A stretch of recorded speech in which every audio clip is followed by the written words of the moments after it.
ये कहानी काल्पनिक है, इसका वास्तविकता से कोई लेना देना नहीं है। ये आपके मनोरंजन के लिए बनाई गई है। कृपया वीडियो को देखें और कहानी का आनंद लें। Thank you. Haunted hospital. एक हॉस्पिटल कई सालों से खंडहर पड़ा था।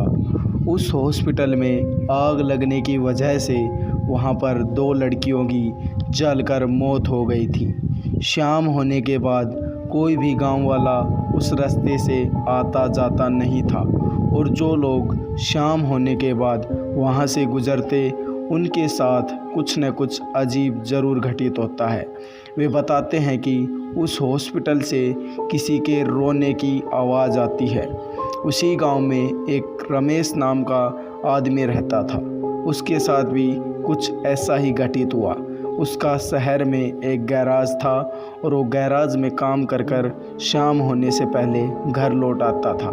लेकिन एक दिन गैराज में ज़्यादा काम होने के कारण उसे बहुत लेट हो गया। करीब रात के 12 बज चुके थे और वो अपना काम ख़त्म करके अपना गैराज बंद कर दिया और अपनी बाइक पर घर जाने के लिए निकल पड़ा।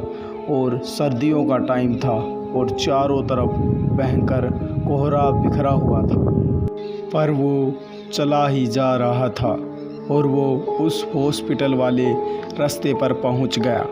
रास्ता बिल्कुल सुनसान था और वो जैसे ही हॉस्पिटल के सामने पहुंचा, उसकी बाइक की लाइट अपने आप बंद हो गई। कोहरा अधिक होने के कारण उसे कुछ दिखाई नहीं दिया।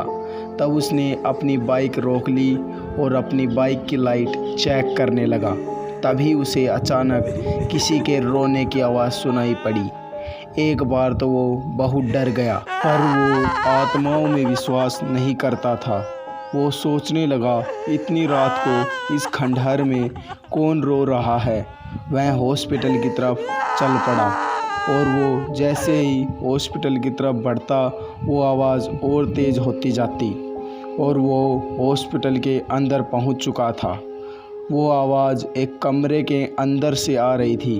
वो हिम्मत करके उस कमरे के अंदर घुस गया।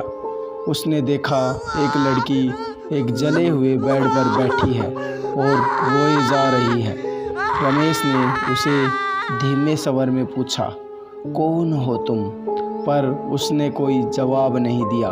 लड़की के जवाब ना देने पर रमेश उसकी तरफ बढ़ा और वो जैसे ही उसके पास पहुंचा, उस लड़की ने अपना चेहरा रमेश की तरफ किया। रमेश उसे देखकर ज़ोरों से कांपने लगा। उस लड़की का चेहरा जला हुआ था और वो बहुत भयानक लग रही थी। ये सब देख रमेश डर के मारे वहीं बेहोश हो गया। जब उसकी आंखें खुली तो उसने अपने आप को अपने घर पाया। उसकी बीवी उसके पास खड़ी थी। रमेश की हालत बहुत ख़राब थी। उसे बार बार बस वही चेहरा दिखाई दे रहा था और वो डर से काँप रहा था।